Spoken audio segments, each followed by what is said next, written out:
Welcome to this special explainer from the Corridor Men's Personal Growth and Development Group. Today, we're diving into a really powerful idea, Dr. Robert Glover's framework for what it means to live as an integrated man. It's all about shifting from a life of just reacting to things to a life of real integrity and purpose.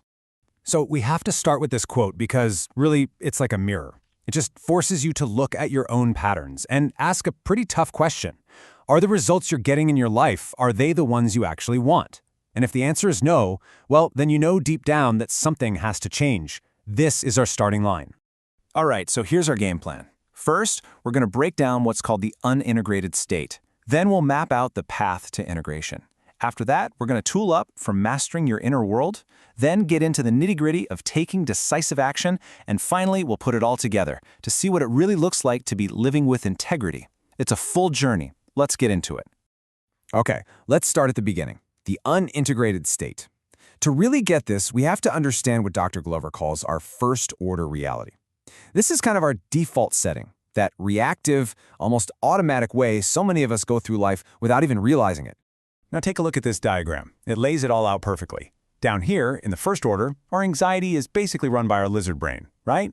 And that triggers three basic responses: fight, flee, or freeze.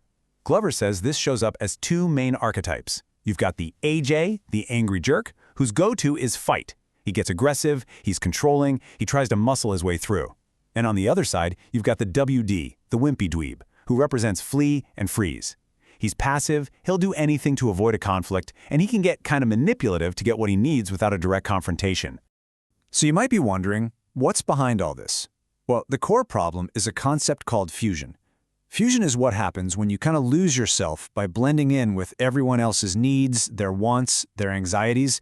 Your own internal compass gets totally thrown off, and you start living your life based on this huge external list of shoulds. You know, I should do this, I should be that. And that brings us to a really direct question from Dr. Glover's Fusion quiz. Just take a second and think about it. Where did most of your shoulds come from when you were growing up? Your family? Your school? And just as important, where are they coming from today? Because just identifying those external pressures, that's a huge first step. Now let's go one level deeper. As a kid, when you felt that pressure, what was your go-to move? Did you try to just hide and please everybody, that flee and freeze response? Or were you the kid who would push back hard, that fight response? You can probably start to see how those old coping skills connect right back to those angry jerk and wimpy dweeb archetypes we just talked about. Okay, so we've spent some time looking at the problem. Now let's talk about the solution. It's time to move on to the path to integration. The whole goal here is to consciously build what Glover calls a second-order man. This slide shows us the bridge, how we get from that reactive first order to an intentional second order. And it's built on these four huge pillars. First up is consciousness. That's just becoming aware of your own patterns. Next, you've got differentiation. This is learning to separate your thoughts and feelings from everybody else's. Then comes self-soothing. This one is absolutely crucial. It's the ability to calm your own anxiety from the inside. And finally, non-attachment. Learning to let go of needing to control every single outcome. These are the skills we have to build. All right, let's dig into that internal work. Part 3, mastering your inner world. This is all about learning how to untwist your own thinking, to get a handle on the anxiety that keeps so many of us trapped in that first-order state. Let's look at two really practical mental tools for this. First, you have the downward arrow technique. This helps you dig deep. You just keep asking yourself, if this thought were true, why would that be so bad? You ask it again and again until you hit the real core belief that's driving everything. Then, on the other hand, you have the double standard technique. This is all about self-compassion. You simply ask yourself, would I ever talk to my best friend this way? The whole point is to start treating yourself with that same kindness. And hey, those two are just the start. There's a whole toolkit here for rewiring your brain, learning to spot your own cognitive distortions, breaking free from that all-or-nothing thinking, and even doing things called shame-attacking exercises to build resilience. The big takeaway is this: you are not stuck with your thoughts. You have real, practical tools you can use to change them. Mastering your mind is vital, no question, but it's really only half the battle. Now we've got to move to taking decisive action. Why? Because the single most powerful antidote to all that anxiety swirling around in our heads is taking action in the real world.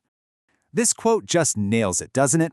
Thinking causes anxiety, acting drowns it out. Getting stuck in your head, overanalyzing everything, that's the trap. The way out is always, always to get out of your head and into the world. Just do something. So what does this action actually look like? Well, it's about adopting a whole new set of rules to live by. If something scares you, you do it. Don't wait for the right time, you do it now. You stop making excuses, and you stop blaming other people. Victims don't get anywhere. And this last one's huge. You have to let go of being attached to the outcome. You focus on taking the action, not on the results you think you're entitled to. And all of this work, the internal and the external, brings us to our final destination, living with integrity. After all that effort, what does it actually look like? What does it feel like to live as an integrated man? Let's go back to our diagram and look at the top half. This is the goal, the I am, the integrated man. This is that second-order state we've been talking about. And just look at the qualities here. It's this powerful blend of strength and openness. He's both fierce and loving. And this slide really breaks it down. An integrated man is present. He's transparent. He's honest. He's passionate and authentic. He's really himself. He lives that balance of being both loving and fierce. He's congruent, and that's a big one. It means who he is on the inside finally matches his actions on the outside. And he's assertive, able to stand his ground without being a jerk or a doormat. This is the whole picture. Ultimately, it all comes down to integrity. And Dr. Glover has this beautifully simple way of defining it. Living with integrity means deciding what feels right to you, then doing it. I mean, it's that simple, and it's that profound. It's that moment when your internal values finally line up with your external actions. And so we're going to end with this question. It's a challenge, really, to take all this from theory and put it into practice. So look at your own life right now. What is one single area where you could differentiate yourself today? Where can you take just one small step to separate what you want from the shoulds of others? Because that one step, that's where this journey really begins.